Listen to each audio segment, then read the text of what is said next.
Good morning, Barry Bryson here. Thank you for joining me for another 5 good minutes with the Word. We're going to begin a new study today. We're going to eventually study the books of Second Timothy and Second Peter, and we're going to talk about Peter and Paul being in Rome at the same time, being martyred during the same persecution. And we're going to study the books that they wrote on the eve of their deaths, the last things that they wrote, and they understood these would be the last things that they were writing. At least Peter clearly did, and Paul I think clearly did as well. We want to establish the moment and talk about the moment in history, and then when we're together next time, we're going to talk about the history of Paul's incarceration and how he came to be imprisoned in Rome, and then we'll study First Timothy, and then we'll talk about Peter and how he came to be in Rome, and we'll study Second Peter. So that's what we're going to do. Paul passed first, and then Timothy did. I mean, then Peter did, and they died um, within months, perhaps even weeks of each other, during the same persecution. And that's what we're going to look at that moment in history and the last things that each one of them wrote before they died. I want to begin by looking in Acts chapter 18, and we're going to read verses 1 through 3. And this is talking about Paul. After these things, Paul, left Athens and went to Corinth. And he found a certain Jew named Aquila actually is how you pronounce that name, Aquila, a native of Pontus on the Black Sea, having recently come from Italy with his wife Priscilla, because Claudius had commanded all the Jews to leave Rome.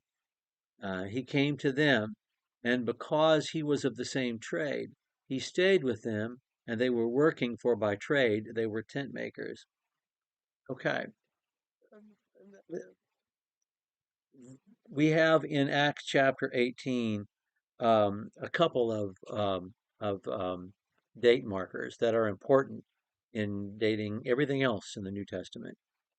One is that while he's there in verse 17, he has to go before the proconsul of Achaia there in Corinth, whose name is Gallio. And we know from the Gallio inscription in Corinth that Gallio was the proconsul of Achaia in AD 51.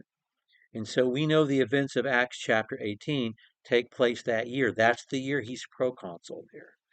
We also have another date marker, which is the decree of Claudius, which happened in AD 49.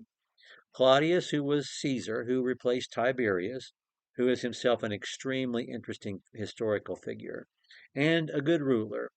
Claudius, according to the historian Suetonius, in response to riots that were happening in the Jewish ghetto on account of one Chrestus, whom some claimed to be king, expelled all the Jews from the city of Rome.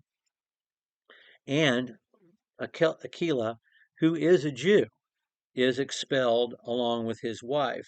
They were expelled from the city of Rome.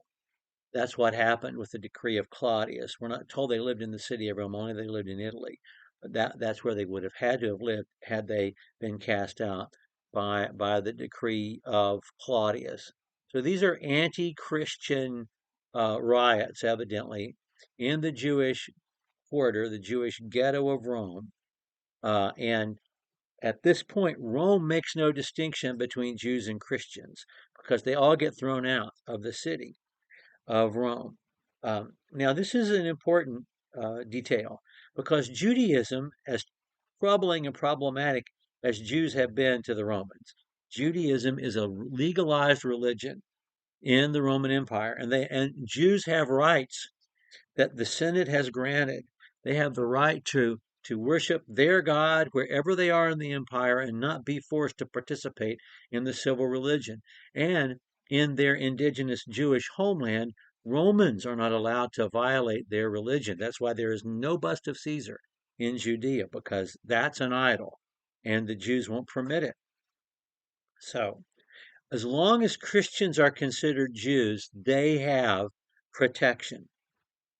They have government protection. They have rights in the Roman Empire as pursuing an ancient and indigenous religion. It's a legalized religion. But if you're practicing a religion that is not legal in the Roman Empire, that has not been legalized by the Senate, that is a capital offense, and you can be put to death for that. You don't have to be, but you can be, because that's the penalty, the ultimate penalty for practicing an illegal religion. By the time Nero succeeds Claudius after his mother kills Claudius, and Nero becomes um, um, Caesar, becomes emperor. Um, the Romans know. The Romans know that Christians are not Jews, that Christianity is a separate religion.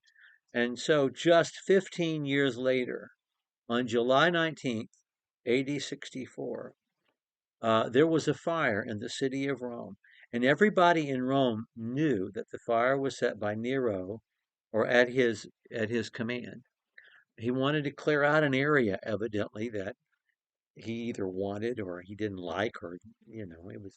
But anyway, it was a major event in Roman history, and it killed tens of thousands of people and destroyed a countless amount of property. And he needed someone to blame, and so he blamed Christians.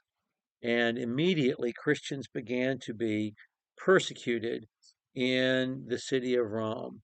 And Tacitus, in his annals, writes about this and says that at the time, Christians were thrown to the wild beasts, men, women, and children.